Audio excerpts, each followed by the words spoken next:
Não te esqueças de que Jesus jamais se desespera conosco. E como que oculto ao nosso lado, paciente e bondoso, repete de hora em hora: ama e auxilia sempre. Ajuda os outros, amparando a ti mesmo, porque se o dia volta amanhã, eu estou contigo, esperando pela doce alegria da porta aberta do teu coração. Emmanuel. Olá, meu irmão, graça e paz.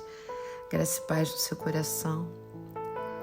Que a fonte que brota, viva, desperta, possa transbordar em você, em seus familiares, em seus projetos, em seus sonhos, em sua vida, trazendo muita alegria, trazendo energia, pois precisamos dela para viver.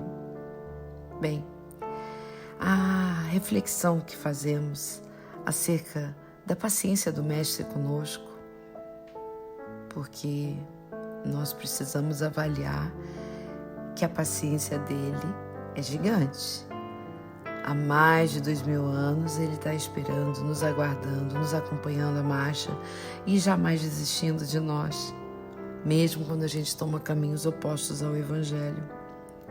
No fundo, Jesus sabe que estamos fadados a dar certo, que a nossa evolução não é feita em linhas retas, que caímos, levantamos, acertamos a marcha, continuamos construindo, e que a vida não é feita só de acertos. Os erros fazem parte do nosso aprendizado. Na verdade, são eles a maioria das vezes que se tornam nossos grandes professores para saber onde não mais devemos ir, não é? E a paciência do Cristo conosco decorre dessa perfeita compreensão. Quando Emmanuel diz, por exemplo, abre aspas, os santos e os heróis ainda não residem na terra. Somos espíritos humanos, mistos de luz e sombra, de amor e egoísmo, de inteligência e ignorância. Essa citação está num trechinho do livro Taça de Luz. Tacho também era usado para colocar coisas, mas estamos falando de taça, aquela que pode servir a água ou o vinho,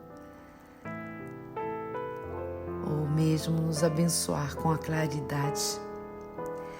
Por que será que Jesus não espera a nossa perfeição? Será que é porque no fundo ele conhece a nossa capacidade enquanto humanos, o esforço que nós precisamos colocar na nossa vida, já que, apesar de sermos espíritos, estamos na vida, na Terra, né? Então passamos por energias boas e malsãs, precisamos orar e vigiar, precisamos fazer escolhas. E quando fazemos escolhas más, nos tornamos escravos das consequências, se não reais, aquelas imaginárias na nossa mente. As culpas, o medo, a tristeza, não é? Então, vamos seguir a palavra que nos pede que possamos dar o pequeno passo, um passo por vez, e veremos nossa vida toda melhorando, mudando. Quando ele diz também que o mundo não está dividido entre santos e pecadores, o que será que ele nos quer dizer? Que aqueles que não enxergam a própria escuridão, aqueles que já têm consciência de suas sombras, se esforçam por caminhar na direção da luz. Mas aqueles que não enxergam ainda encontram-se sob o domínio do erro, porque não encontraram a iluminação. Tem um livro chamado O Poder do Agora, de Eckhart Tolle, não sei muito a pronúncia, mas que eu tirei um trechinho que diz assim: enquanto estivermos inconscientes espiritualmente, o sofrimento será inevitável. O autor diz: refiro-me aqui ao sofrimento emocional, que é também causa principal do sofrimento físico e da doença. O ressentimento, o ódio, a autopiedade, a culpa, a raiva e a depressão, ou mesmo o ciúme, até mesmo uma leve irritação, são formas de sofrimento. Qualquer prazer ou forte emoção contém em si semente do sofrimento. O que quer dizer isso? Quando uma pessoa diz assim, nossa, fulano está apaixonado. Quer dizer, ele está, na verdade, ali, passando por uma embriaguez. Ele está passando por um processo de cegueira física, porque está sendo todo voltado àquela perfeição que acha que tem no outro e que, na verdade, não pode ter, porque perfeito só Deus. Nós ainda estamos a caminho, estamos muito mais próximos do início da nossa época mais animalizada do que do ser humano enquanto indivíduo que luta pelo aperfeiçoamento.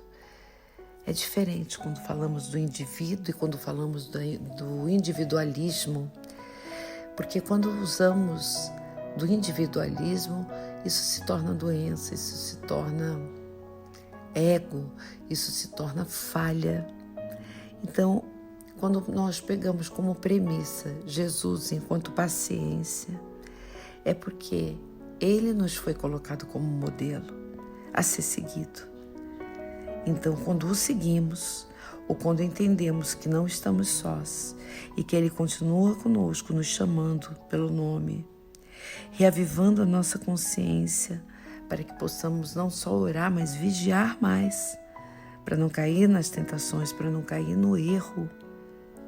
Quer dizer, mas qual é o pecado? Qual é o erro? O erro do egoísmo, o erro do excesso de materialismo, o erro que nos faz achar que o mundo gira só ao redor de nós, que os outros não têm problemas, que porque um ou outro tem uma condição melhor, ele não sofre danos. Isso é uma visão pequena e mesquinha. Lembre-se, querido irmão, apesar de sermos ainda tão pequenos, nós podemos fazer diferença, podemos melhorar aos pouquinhos. E não esqueça, se você achou útil a mensagem, compartilhe. A sua opinião é muito importante. Um grande e forte abraço. Até mais.